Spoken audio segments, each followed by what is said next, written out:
but make sure this is off camera. Okay, this only stays in this office here. How do you make sure you get a client through the door through you as the representative through this model? How would you do it? What happens in that scenario?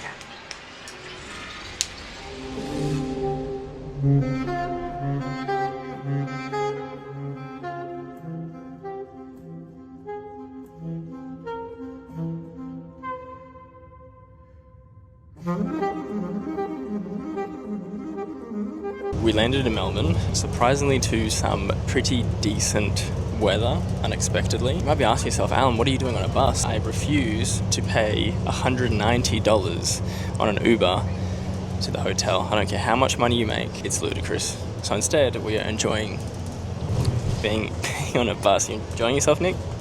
Yeah, this bus is very hot. What we have planned today is we're going to meet up with Orlando, a player that I once signed to professional club in the past. We're going to get lunch with him, and then from there we are going to go and see GK United and film one of their training sessions, our newest local partner.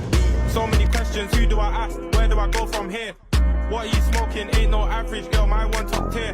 What is it now? I stood on business and I made it clear. I'm over it now, you done all this to make me look weird. If it's you or me that speak on you, I'll be deep in life, but I try not to reflect on life while pre in the view. I've been lied to way too much, I don't even believe. Hey yo.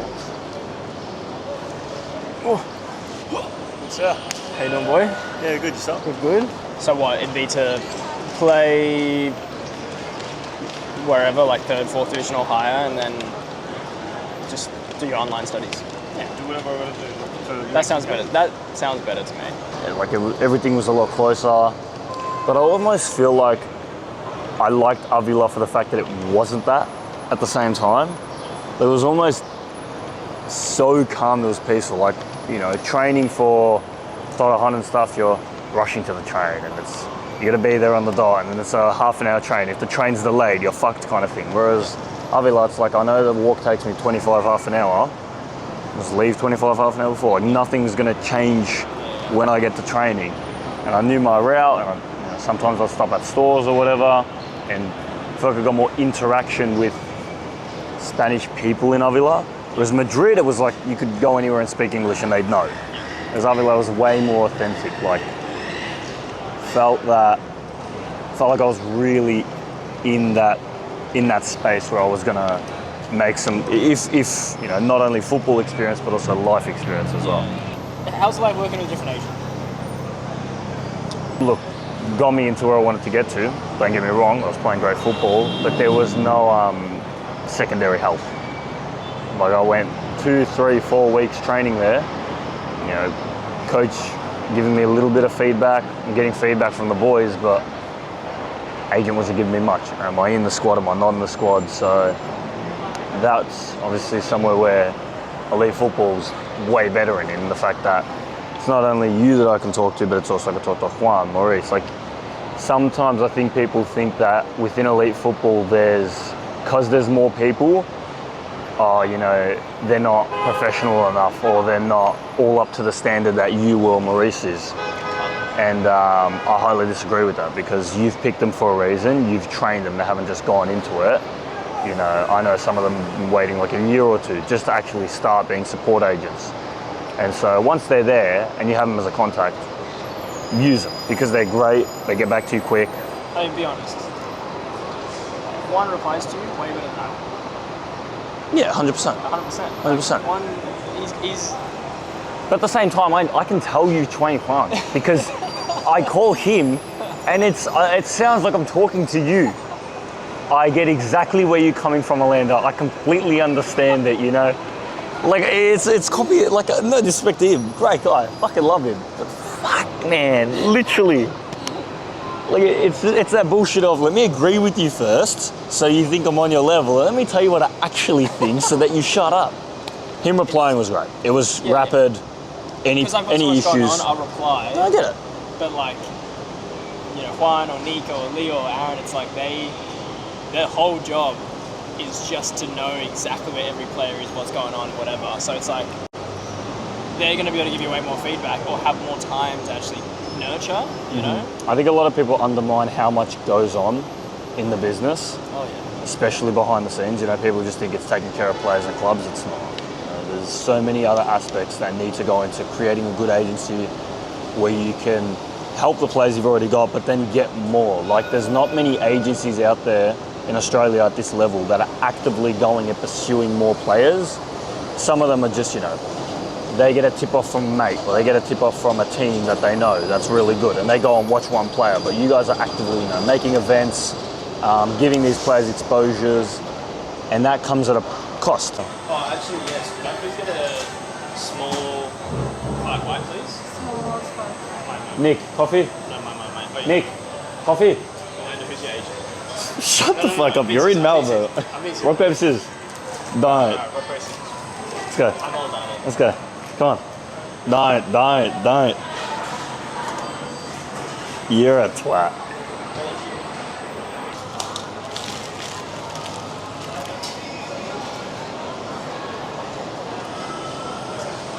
No one else in this industry does what you're doing right now in Australia. No one. There's not a... I challenge someone to find me an agency that tries to improve like this in Australia. There's no one.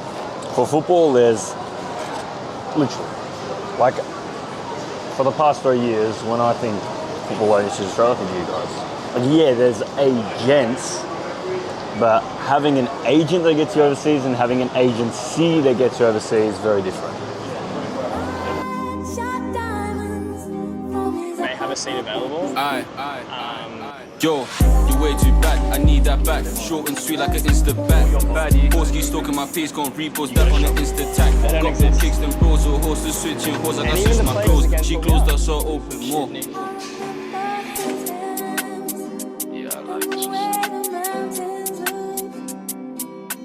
The average player like that's actually committed to it and does it for 2 or 3 years, they're gonna invest like a good chunk of money.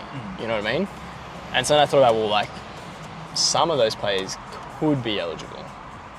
And then I thought, well, instead of just spending it in 3 years, like, you could iron it out at the start, no risk. I don't deliver, you lose nothing. Yeah.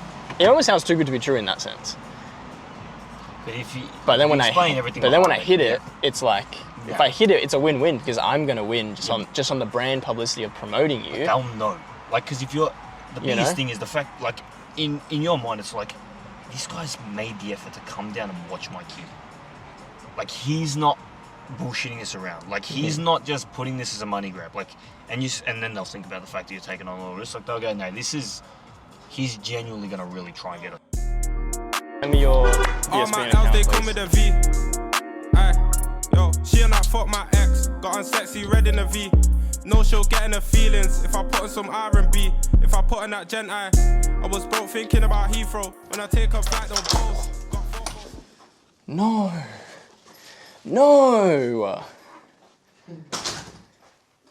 Why is there 2 beds? That's it. I'm going back down there. I wanted to cuddle. I have an issue. There's 2 beds. I wanted 1 bed. No, I'm kidding. I'm just kidding. I thought I'd make the joke. It's all good though. Catch you later. I have to. How you been, all right? Good. Come through.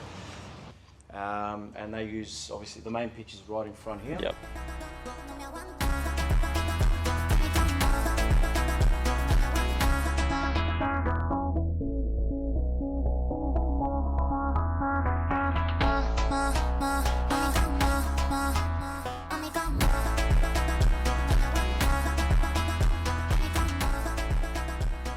There's no point. I'd rather have good kids, and you saw them today. They're good, and that's only a small portion. Yeah. Juan noticed it as well straight away. He goes, mate, the culture here is unbelievable. Even the players, that I get players to come to help, they know.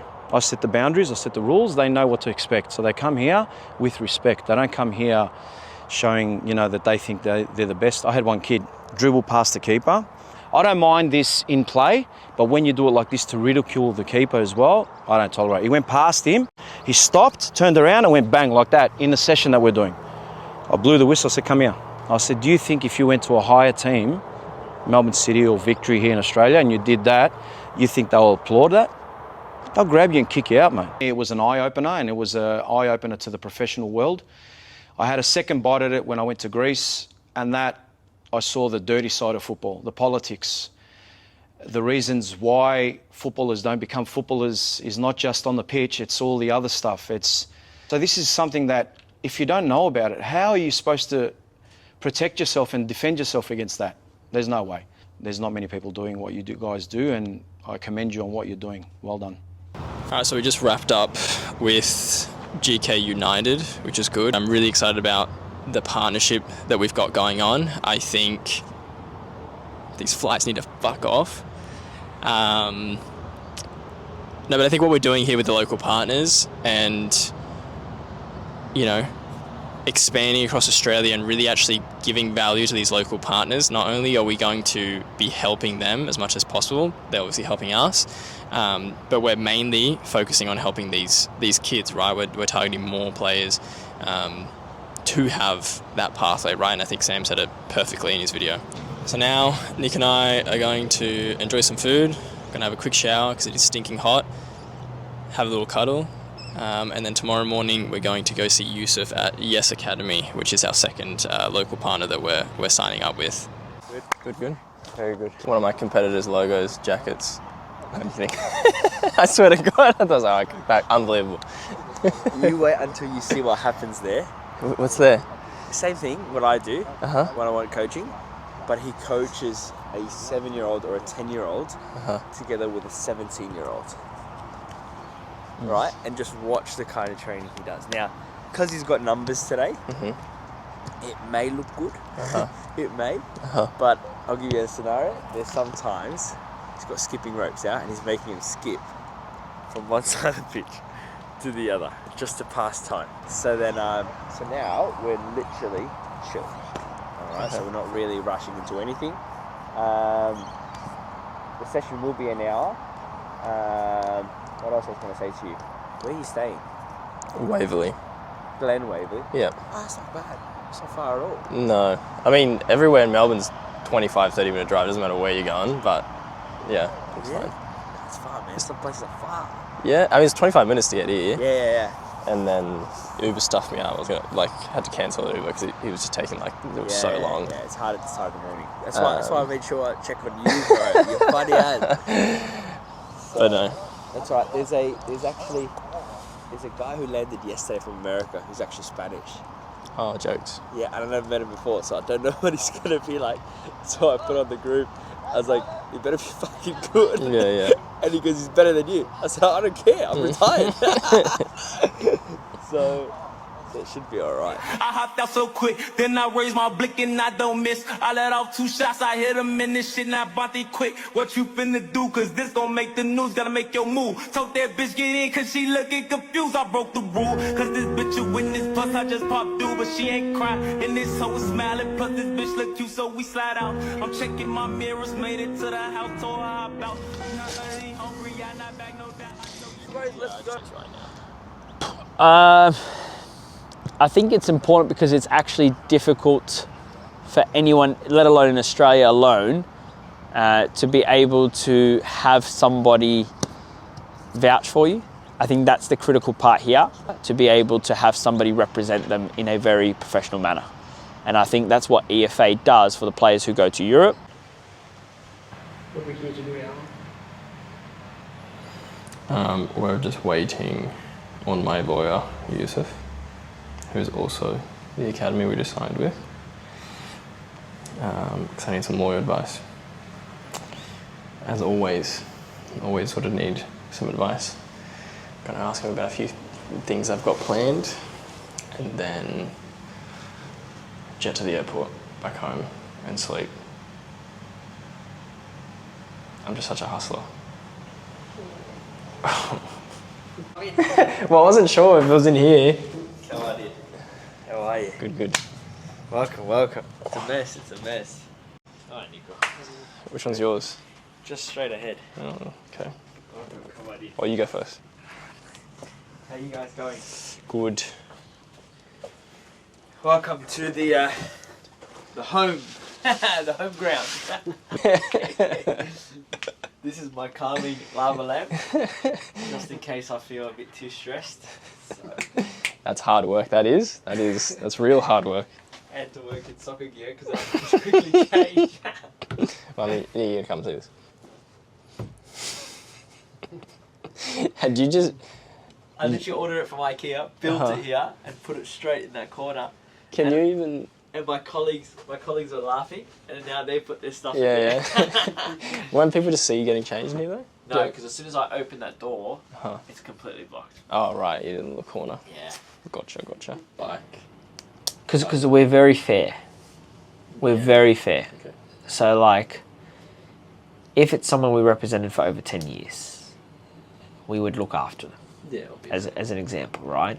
Okay, new client. New client comes in, big fish, big corporate dispute. You know that it's one of the big four, Ernest and Young, something like that. Okay, I'll tell you something now. I'll give you a scenario, and you can take what you want from it. How's that? In a family law case, there's different steps. Okay, there's pre-court procedures, there's during court procedures, all the way up to mediation. Then after mediation, there's a trial. In the pre-court procedure, we give our clients a fixed fee to say, look, we want to avoid going to court because you're still in control of your case. Once it goes to court, Settlement. that's right, we try and settle outside of court. What some of the big fours do is they drag it as much as they can. Right. That's where the billables go up. Yeah. See, for us, we like to give them a fixed fee to have the confidence in us to say, look, yes, it's a lengthy process, but we're still in it for the greater good. We were in a situation where I had a client, I was just, coming up slowly in terms of working more on my own files, getting more clients, referrals. So I sort of just want to be good for this person so then he can refer more work. And he has so far, right? He's referred me like 3 different people, which is God bless, right? So he spent with us for the first 2 years, $5,000. Okay? Up to the first court hearing, he's paid an extra maybe $3,000, right? Up to the first court hearing. So he paid $8,000. His ex, who was in a firm in the city, how much do you think she's paid? Just for a bullshit exercise for 2 years. Just backwards and forwards, just letters. Have a guess. 5,000. 5,000? So if he's paid us 8,000, it's obviously going to be like 30. Obviously 30. Around there. Jesus. Go more. That's higher. Yes. So for 2 years, you said back. 2 years. 55. Try again. Higher? Yes. No way. Swear to God. Just on lawyer fees? Just on lawyer fees. Because she'd have to pay other stuff as well on top of that, right? Not if you really. lose or like whatever. Not really, no. It's just pre-court negotiations. Oh, okay. So, oh my God. Yeah, exactly. So the case has gone nowhere for 2 years because she's disputing everything, because that's how much trust has lost between these two parties. She didn't believe anything he said, and even though we provided them with so much evidence, right? And part of the evidence is just, I show you my financials, I see her financials, and they try and look at where you sort of spent money you shouldn't have spent. That was part of the pool, or part of the marriage. The marriage, right? 80 grand? She spent 65, 70 to the first court date. Yeah, that's crazy. Right? And I always promised my client, right? And you know what the worst, actually, do you want to know something worse? He initially said to her, look, I'm willing to give you 60%. I just take 40%, which means you keep the house. I just keep the other house, which is a smaller house. And you obviously look after the kids. I'll continue to provide for my kids. I love my kids. And this is not your ordinary father. Not anyway for our cases anyway. Normally the dad here will be like, fuck the kids, or fuck the wife. Or fuck the wife. That'd be dad. I'm not giving her. That'd be like fuck the kids. Yeah. I don't care about the wife. I want to see my kids. Right? Yeah. But I wouldn't spend on them because she's with them. They want to live with her, they can pay. So what would happen is, that makes sense to me, but yeah. Normally, because that's where the ego comes in, right? So then what would happen is the wife will say, I won't let you see the kids until you give me what I deserve. Yeah. So once the money is resolved, she'll say, have the kids. So that's always the issue. So in this scenario, he said, look, I'm prepared to give you 6. She said 70-30, right? That's crazy. Do you know what he said? He goes, no problem. I'm telling you, this guy was the nicest guy I've ever met in my life. In terms of like, this is before he came to me. Did she up it? Before she did up it. up it. What did she say? 80. Yeah. He said, nah, fuck you. Wait. So let me. I want a bigger picture. This is goss. Your life is. This is goss. tea, yeah, this is All tea. right. This is proper tea. Is he wealthy? Does he have like a good business? Does he make a lot of money? Was it one of those ways like I'll give you this now. I know I'm going to make money anyways. I just want this to be healthy. Or No. And you still just didn't care. Put it this way, he's a good guy who's a hard fucking worker. So hard that his first job was a cleaner at a shopping centre. Respect. And now he has a business, a tradesman business, where he makes 180 plus a year. I mean, he's done well. It is, Yeah. but the reason so when we talk about someone well off, I'm talking about someone who's got, over 500. Yeah. Right? That's somebody well off who just wants a situation, pay out of a situation. In this scenario, it's hard labor, so it doesn't actually counts as well off because you're exerting so much energy for that sum. Yeah. You know what I mean? I get you. Even if you hire tradesmen, labourers, whatever, you're getting hired because of your name, not because of, John Blow, who's also you're hiring. Yeah. So I'll give you an example. If he's got a business worth 180 grand, and she says to him, "I want to share the business. Why don't you buy it off him? How much is it worth?" Because if he goes tomorrow and opens up cupboard FC paving or whatever it is, Same thing. it's going to be the same business that it's going to boom up because he's a sole trader in that regard. Gotcha. Does that make sense? That's because she just wanted to. She just wanted, she got greedy. She wanted a big dog him. And the percentage split, how it works in the family court is first they look at 50-50, then they look at, future earnings. Did she work throughout the marriage? How long was the marriage? Is there kids involved? How many kids? What are their ages? All that kind of stuff gets into consideration. In a normal Arab household, the wife stays at home, husband goes to work, he provides for everything. Yep. So guess what? Her cut is far bigger. Yeah. Right? Far bigger. And I'm talking in the 70%. In this scenario, it was an Asian couple. She worked, she had a very stable job, very good career. She was in good health. If anything, he was older, he's in a harder job. And I always said 60-40 is the range. 60-40 is where you'll settle. Always maintain that from start to finish. And he was happy with that. Not 50-50 though?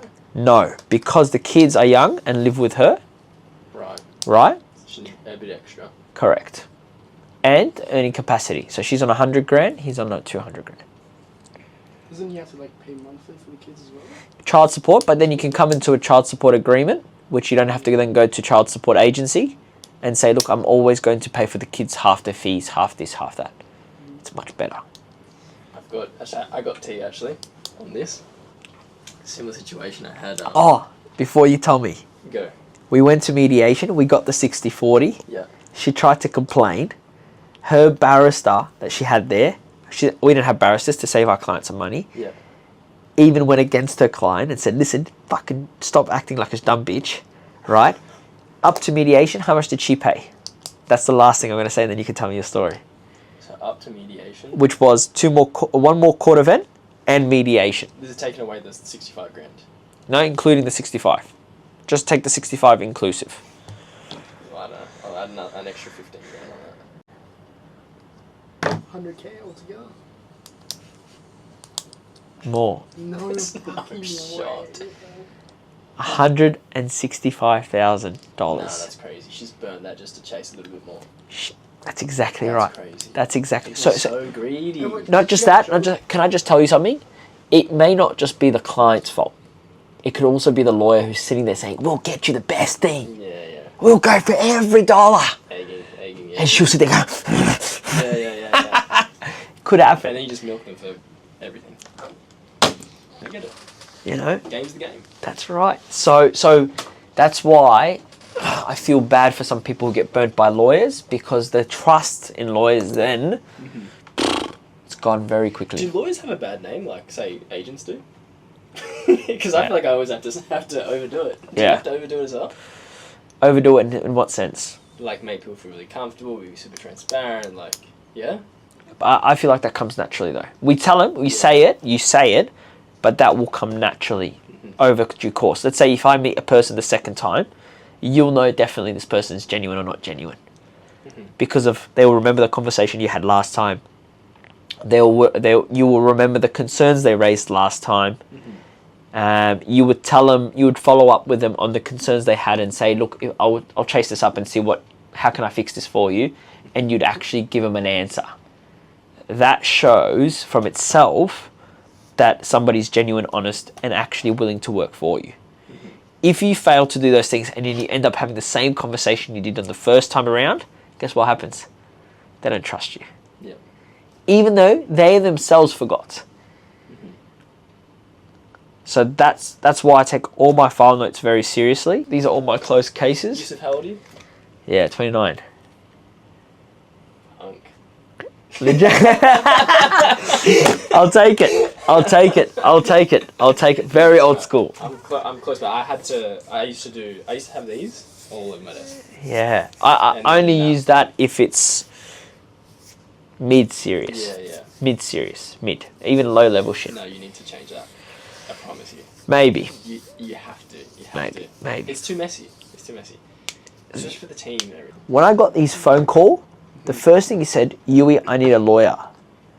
And only people that call me Yui is people from soccer. Right. Only people from soccer call me Yui. That's my nickname in all of Victoria in terms of soccer, right? So when he called me and said, Yui, I need your help. My name's I'm thinking, I don't know who the fuck is. Blah, blah, blah, blah. That's not his real name, right? It is. Oh, fuck. Delete that. Just beep it out. Right? Yeah, I completely beep it out. It's really funny. Oh, good. I don't know who this person is, right? Sorry, the case is finished. Yeah. Right? And then I was like thinking to myself, what the fuck? And then Give his address. Never felt confident enough to do it because they want guarantees. They want to pay me a premium and get results, right? Essentially picture this as, I thought about it as, if I had a magic pill and if you take it, you'd get your dream body instantly, what would that pill be worth to you? Layman's terms, I would only be taking see what lands, and if it's successful, then you pay me, right? And if it's not, those flights, my time, or whatever, I just give you back whatever it is. What do you reckon would be? I have a price in mind, but before I even ask you, what would you charge something about? You already had one example of a person willing to pay tip-top dollar to have you, the person, on the floor, on the flight, at the training pitch, shaking hands, so on and so forth. Right? Scenario number 2. I come in. Alan. Yeah. Right? My son, the best player in Victoria. But we have no money. Standard rep. Right? You say standard rep. Yep. But I want you. Only you. You'd say no. But then you've just lost the client. Right? Right? My question to you is, how do you flip that?